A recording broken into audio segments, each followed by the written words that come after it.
Ha arribat l'hivern, les fulles dels ceps han caigut, la saba ha baixat i ara els ceps estan tranquils. I ara és el moment de podar-les perquè així en puguem regular el vigor i tinguem raïms de molt bona qualitat per aquesta propera anyada. La feina més important que fem ara és sobretot la poda. Els ceps són lianes, són plantes que normalment viuen enfilades a sobre d'altres plantes quan són en estat salvatge. Quan tenim ceps, per tal d'evitar que s'enfilin molt amunt, doncs els hem de podar.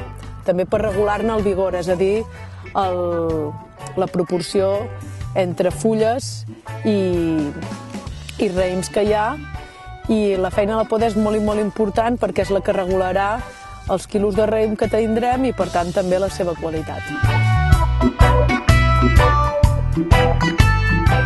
En cada parcel·la i fins i tot en cada cep, la poda és una mica diferent perquè deixarem més o menys ulls, que són els llocs on després brotaran les noves tòries, depenent de la força, del vigor que tingui la vinya, que tingui cada cep, i també serà el que farà que tingui més o menys raïms. Aquí a l'Empordà, tot i que hi ha diferents tipus de poda i de conducció, hi ha dues que són les més típiques. La conducció més típica de les vinyes velles és el vas i la segona més típica és el rollat, que és aquest tipus de conducció on els ceps tenen un tronc i que després es reparteix en dues branques. Quan això passa, se'n diu rollat doble, perquè hi ha dues branques.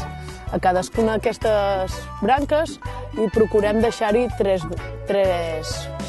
caps, això serien els caps, i procurem que surtin dues tòries de cadascun d'aquests caps. El vas és quan els ceps estan a terra sense cap tipus de filferro que els aguanti.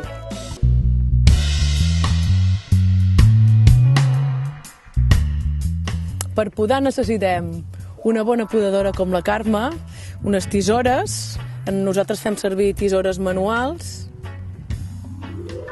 i fils verds. Els fils verds els fem servir per allargar pals... Sí, allargar els braços, perdó. Sí? Ens ensenyes com ho fas, Carme?